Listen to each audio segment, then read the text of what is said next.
Semangat pagi adik-adik mahasiswa yang saya cintai ya. Assalamualaikum warahmatullahi wabarakatuh. Kali ini kita akan bersama-sama nih ya sharing ya. Kita mau sharing tentang apa sih? Berorientasi pada tindakan. Dan yang kedua adalah pengambilan risiko ya. Adik-adik, ada dua materi yang akan kita pelajari pada waktu yang berbahagia ini. Yang pertama adalah berorientasi pada tindakan. Kira-kira ya, Bu Ika mau tanya ke adik-adik semuanya ya. Kalau adik-adik mempunyai satu cita-cita bahwa masa depan kalian itu harus jadi orang yang benar-benar sejahtera, benar-benar bahagia ya, maka kalian harus mulai memikirkan tindakan apa yang akan kalian ambil detik ini juga, saat ini juga, hari ini juga. Maka kita akan nantinya bersama-sama ngobrol nih ya tentang berorientasi pada tindakan, apa yang seharusnya kita ambil untuk melihat, untuk create ya masa depan kita. Dan ketika nanti adik-adik sudah menjadi sosok wirausahawan sukses, amin, amin dong ya, maka kita harus mempertimbangkan pengambilan risiko ya. Kira-kira risiko apa saja yang akan kita hadapi dan bagaimana kita bisa prepare ya diri kita, usaha kita untuk bisa bersama-sama take risiko tersebut dan mengubah risiko yang ada menjadi profit ya.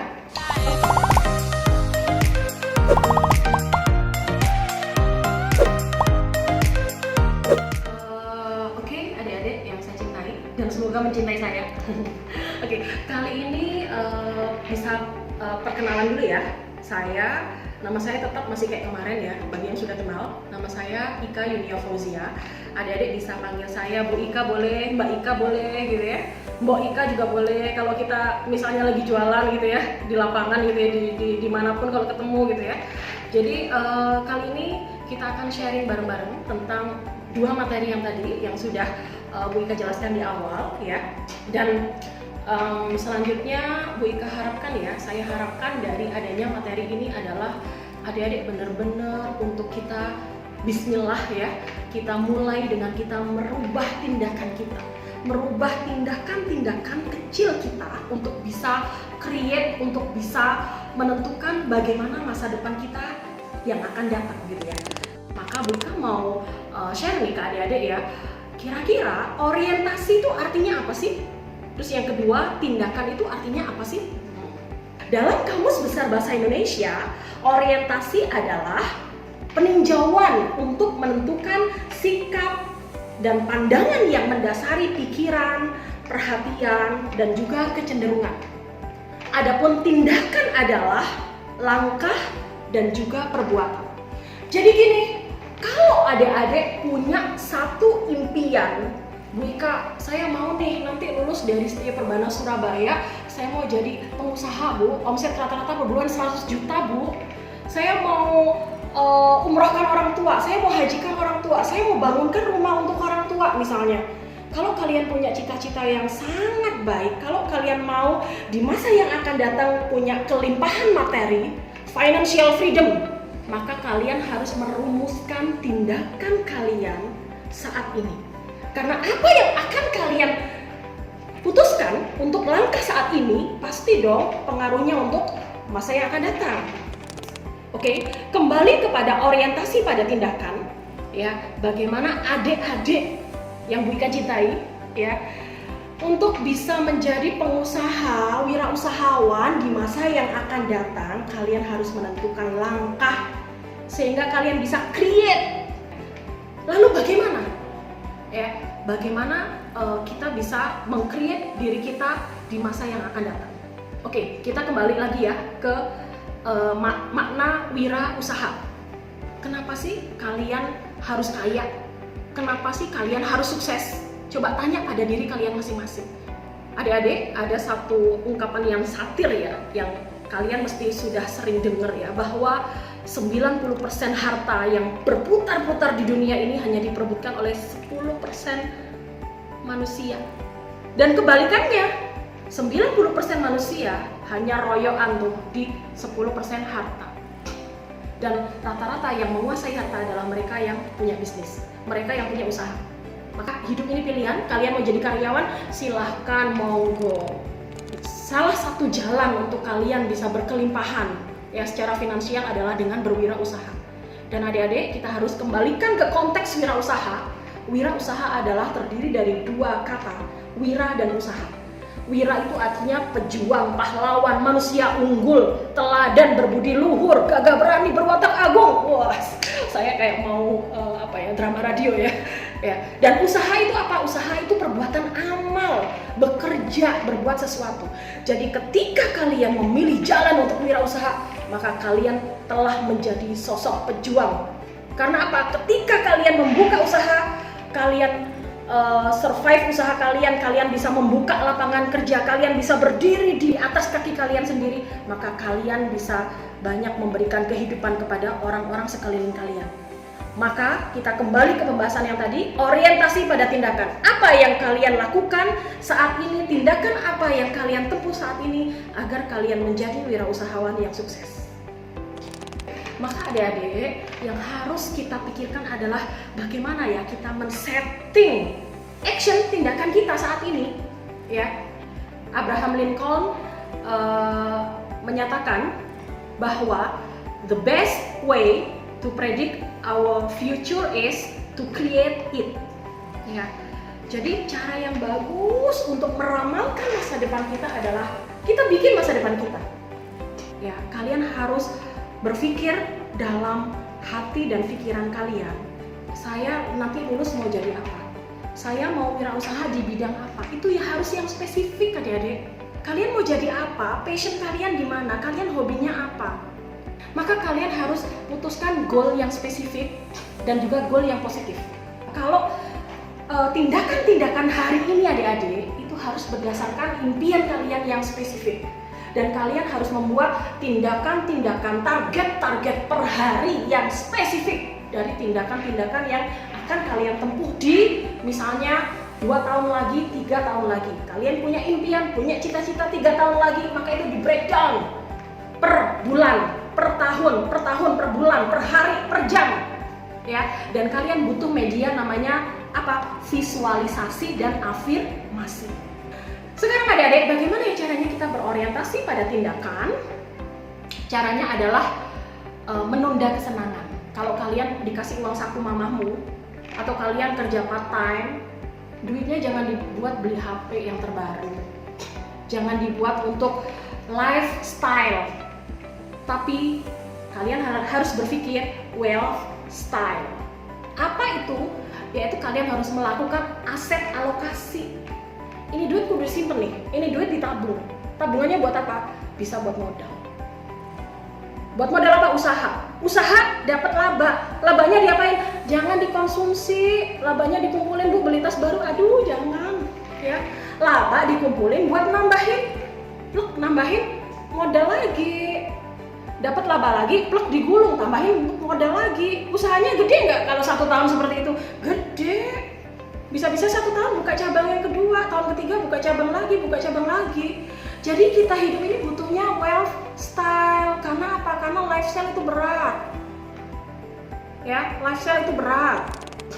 Oke, itu ya. Oke, ini sekedar sharing untuk berorientasi pada tindakan. Saat ini adik-adik, kita masuk di materi yang kedua, yaitu pengambilan risiko. Kalau nantinya adik-adik berwirausaha, pasti adik-adik akan yang namanya bersenggolan dengan risiko. Ya.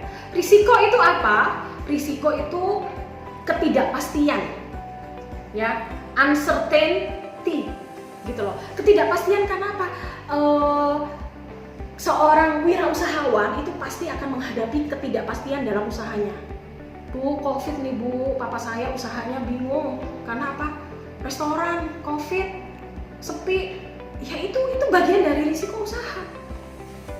Risiko bisnis itu mencakup beberapa bahasan ya terkait apa? Ketidakpastian. Mengenai apa? Bisa permintaan produk atau jasa, bisa ketidakpastian di harga yang dibebankan atas produk atau jasa, bisa ketidakpastian untuk biaya produksi dan juga penyerahan produksi. Dan konsekuensi dari risiko itu berbanding lurus dengan laba. Adik-adik pernah dengar nggak high risk, high return? Ya, intensitas risiko yang meningkat manakala seseorang ingin mendapatkan keuntungan atau hasil yang lebih besar, maka risiko yang harus dihadapi juga lebih besar juga. Ya, adik-adik, kali ini kita ngobrol tentang risiko itu terbagi menjadi berapa ya? Risiko itu terbagi menjadi dua, yaitu risiko murni dengan risiko spekulasi. Risiko spekulatif. Oke adik-adik, ya kali ini kita akan bahas lagi tentang risiko murni dan risiko spekulatif. Ya, jadi risiko itu garis besarnya ada dua, murni dan spekulatif. Yang murni itu yang kayak apa ya Bu ya? Kerugiannya tinggi besar gitu ya. Misalnya apa? Kebakaran, tsunami. Jadi risiko yang memang benar-benar tidak bisa dihindari. Dan ini biasanya menghabiskan sumber daya yang dipunyai oleh seorang wirausaha. Yang kedua adalah risiko spekulatif. Risiko spekulatif itu kerugian akibat apa? Perhitungan yang enggak tepat gitu ya. Dan risiko ini selalu ada, membayang-bayangi setiap usaha. Ya. Jadi dikenali dengan risiko bisnis dan masih bisa mendapatkan keuntungan untuk risiko spekulatif ini gitu ya. Adik-adik, jenis-jenis risiko dalam sebuah usaha itu ada risiko operasional, risiko hazard, risiko finansial, risiko strategik, dan risiko reputasi. Ya, misalnya kalau operasional, proses produksinya gagal, mungkin nggak? Mungkin aja. Misalnya bakery gitu ya, tiba-tiba ada gagal produksi gitu ya. Kemudian konveksian gitu ya, tiba-tiba gagal, motongnya salah gitu ya, atau kainnya cacat dan yang lain sebagainya, itu mesti ada. Jadi risiko operasional mesti ada, risiko hazard itu mesti ada juga, finansial mesti ada juga. Ya, walaupun Bu Ika tegaskan bahwa kalian kalau mau mulai usaha jangan pinjem-pinjem dulu, jangan pinjem-pinjem di bank dulu. Pinjem di bank boleh, tapi ketika usahanya sudah jalan banget, sudah kenceng banget, itu baru boleh gitu ya. Kalau masih mengawali, kalian bisa pakai tabungan kalian. Tadi kan Wika udah bilang ya, harus alokasi aset untuk wealth style, bukan lifestyle. Untuk apa itu? Untuk modal usaha. Ya, kemudian ada resiko strategi ya, akibat suatu keputusan yang salah misalnya. Keputusan yang salah terus bikin rugi nggak? Ya, pelajaran yang paling baik adalah pengalaman. Ya, jadi Bu Ika lagi-lagi tandaskan di sini bahwa semua jenis risiko dalam usaha kalian, ketika itu memperkaya pengalaman kalian dan bisa lebih membesarkan usaha kalian, it's okay. Karena orang hidup semuanya pasti melawan dan pasti akan menghadapi risikonya masing-masing. Kemudian risiko yang terakhir adalah risiko reputasi. Bagaimana bisa reputasi seseorang kadang-kadang ya itu jatuh sehingga bisnis jatuh juga. Maka hati-hati terhadap kepercayaan yang kalian terima dari orang lain. Jadi adik-adik harus mempertahankan kepercayaan yang diberikan oleh orang lain kepada kalian agar bisnis yang kalian jalankan juga bisa sustain dengan baik, bisa berjalan dengan baik gitu ya. Selanjutnya adalah bagaimana ya strategi untuk mengelola risiko. Strateginya ada 4. Yang pertama, risiko yang bisa dikontrol. Dengan apa? Adik-adik bikin SOP, Standard Operating Procedure. Ya.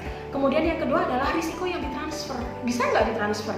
Misalnya nih ya adik-adik ya, misalnya ketika satu pihak itu menghadapi risiko yang besar, risiko murni, kebakaran misalnya, maka ada pihak lain yang bisa mengganti kerugian tersebut, yaitu misalnya ketika usaha kita diasuransikan ya. Jadi ini risiko yang bisa ditransfer ke pihak lain ya. Kemudian ada risiko yang dibiayai sendiri dengan cara menyiapkan dana cadangan. Jadi lagi-lagi ini kembali ke bahasan tadi ya, alokasi aset, kembali ke bahasan tadi tentang wealth style bukan lifestyle gitu ya. Kemudian risiko yang terakhir adalah risiko yang dihindari.